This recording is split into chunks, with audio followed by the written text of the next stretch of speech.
The previous video ended with my mentioning the daily practice of deliberate learning and suggesting that if you're not a lifelong learner, you're shortchanging yourself. If you fail to learn from the successes and mistakes of others, you'll have to rely on learning from your own successes and mistakes. Sometimes we have to do that. You can't learn to ice skate from reading a book. Still, doing so usually involves more dissatisfaction and pain than learning from others. Since becoming is in incessant flux, if you do not keep up with whatever changes are relevant to you, you'll fall behind. For those two important reasons alone, you'd be wise to establish some effective daily practice of deliberate learning that works well for you. Since you're watching this video, I'm probably suggesting what you already understand. Different people learn in different ways. What's your best learning style? Try to make it as easy as possible on yourself by using that style to learn. Reading is the most efficient learning style. Why? We typically speak at about 150 to 200 words per minute, but it's possible to read with good comprehension at 5 or 6 times that. I spent 32 years as a full-time college professor. There are many different reasons why people attend college. For example, many are looking for job training, to get their ticket punched to be eligible for a job in their preferred field. Some are looking to find a mate. Some are looking to party with all the drugs, sex, and popular music they can find, and so on. Is there a best reason? I think so. The purpose of an undergraduate education is to stimulate an identity crisis in a relatively safe learning environment. We're not born with a manual on how to live well. As persons, we've been conditioned by our environment in all sorts of ways. We're trained to use some natural language and to have all kinds of beliefs that sustain the culture we're born into. These typically include absorbing religious beliefs and political beliefs. Typically, we're taught to read and write and do math. We're socialized in an effort to make us good citizens, good employees, good soldiers, good entrepreneurs, and so on. The result is that many find themselves as young adults with all sorts of beliefs to which they've been exposed, some of which may even conflict with other beliefs. Especially in economically advanced cultures that are very complicated, like the ones in North America, growing up can seem just a haphazard mishmash of experiences that don't cohere. Separating late adolescents from their families can be both liberating and frightening. What's an identity crisis? It's a serious attempt to make sense of life, to answer its most fundamental questions. These are questions such as, what am I? Who am I? How did I get here?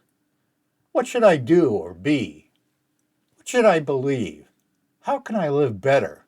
What will become of me? Enduring an identity crisis is no fun. It can result in suicide. However, it usually doesn't, and typically one emerges from one somewhat less confused and wiser than before. It's not necessary to attend college to have an identity crisis.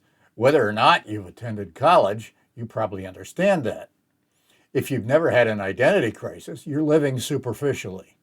You may be ripe to experience one, particularly when you suffer a major loss, such as being dumped by a lover, losing a beloved job, enduring the death of a child, permanently losing health, or something important like that. If you've so far avoided an identity crisis, just wait. For me, college worked well. I admitted to myself as an undergraduate that all my important beliefs had been picked up haphazardly, which made them even more suspect than they already seemed. I had so far failed to think them through for myself, to examine my own life seriously. I knew that I didn't know how to become wise, how to live well. As I learned that Plato had Socrates say in a dialogue, the unexamined life is not worth living for human beings. Life is difficult for everyone, and we need to figure out what makes it worthwhile. I became a philosopher, a lover of wisdom. In other words, I seriously wanted to understand what it is to be wise or live well, and then become wise. If successful, the ideal would be to encourage others to do the same. In about the last 60 years, I've learned a lot about what doesn't work for wisdom, and perhaps as well something about what does work. I don't claim to be wise yet, but it's a work in progress and there's hope. To relate that to this series, the wise don't have any stuff about sleeping. When they want to sleep, they sleep. Since you suffer from frequent insomnia, you realize that you need more wisdom, and I'm trying to point you in the right direction. You may implicitly object by believing that there are many ways of living well. That's true with respect to being successful. More importantly, it's false with respect to being masterful. Remember, excellence in becoming is success, whereas excellence in being is mastery. There's a huge difference. Again, there are plenty of unhappy, successful people, but there's no such thing as an unhappy master, an unhappy sage. Many masters have made that point in many different ways.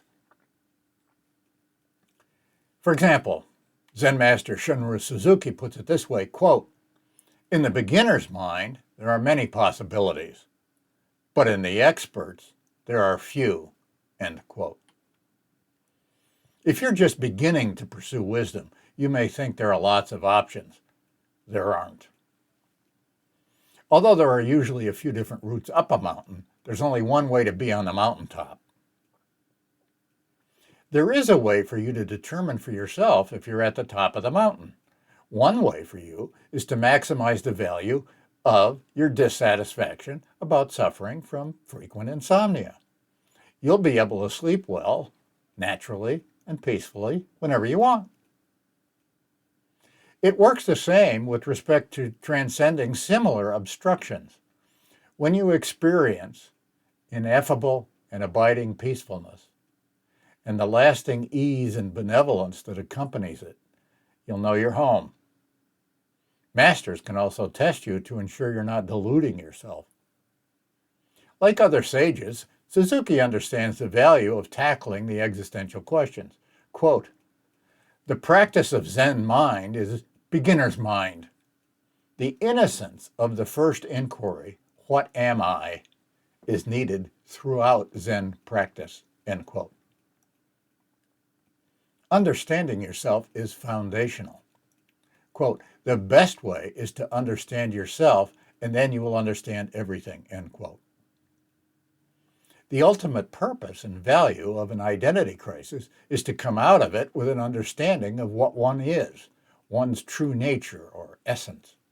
Everything else is, at best, of secondary importance. Nothing is more important than discovering what you really are. You may object. For example, you may think it's all just a matter of opinion, that there's no truth about it. After all, different philosophers have held over a dozen different accounts of human nature to be true. That's a reasonable objection. However, it's false that it's a matter of opinion. If, as I believe, there is one correct account of human nature, then anyone who holds a different account to be correct is wrong. To return to a previously mentioned issue, we're more than just persons, body minds, animated skin bags. You can prove that to yourself. Of course, others who are attached to the belief that we're nothing but persons will remain blind to that critical insight. How can we prove it one way or the other? Let's begin the next video with that issue.